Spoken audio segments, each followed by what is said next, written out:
Have you ever sat for 5 minutes and thought to yourself, how did I get where I am today? I have. Honestly, I think about it a lot. It seems that the older I get, the more I find myself thinking about that and what does my future hold. During the next 3 to 5 minutes, I will tell you my thoughts on what has made me who I am today. I will also tell you who I am today has influenced how I raise my family and spend my free time. Let's talk a little bit about my childhood. My name is Christy Nicole Moore. My first and middle name are spelled differently than what my grandmother would have had them be spelled. So to this day, when she writes my name, she writes it Christy Nicole the way that she wanted it to be spelled. Just like them, mother and daughter always fighting. I'm 37 years old. I was born April 29, 1981 in Glasgow, Kentucky. I was raised in a small community just south of that in Scottsville. I lived there pretty much my entire life. My last name is one of the best things that's ever happened to me. My husband is my rock. He's a wonderful, godly man that loves me for who I am. He points out my strengths and he never dwells on my weaknesses. Our marriage is not the first one for either of us, but we've both learned that without God in our marriage and in our family, it will never work, so that's what we strive to do. I come from a very small family. My mom and dad were married for 20 years. They had me and my brother. He's 5 years younger than me. When both my parents remarried, neither of my step-parents had children. So again, it was just me and my brother.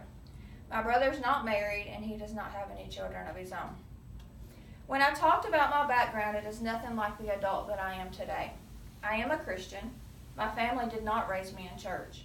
I started going to church when I was in middle school. I went with my friends and I really had no idea where I was going. I just knew that there was lots of activities, food, and lots of friends. God taught me a little at a time what it meant to be a child of His. As a matter of fact, He's still teaching me that today. Not much of my childhood experiences were positive. I have raised my children and others' children to the way that I wish that I would have been raised. I live for my kids. I love the thought of teaching them right from wrong and how to be respectful to others. We are very active in our youth groups, church, and try to show positive experiences to them in case they don't have perfect home lives. I love my immediate family as well as my church and friend families. I will do anything for my husband, my kids, my church, my friends, and their families because I know that they would do the same for me. I love to be an influence on other children that have had the home life that I had as I was growing up. I know I did not have the best childhood, but I do feel that my family did the best that they could for me and my brother. If it weren't for some of the situations I went through as a child, my children would not have learned some of the life lessons that they've learned through me. It may not have been the best, but it is the reason that I am who today. And I like the person who I am, and I know others like me as well. So for that, thank you, Mom and Dad, and I love you.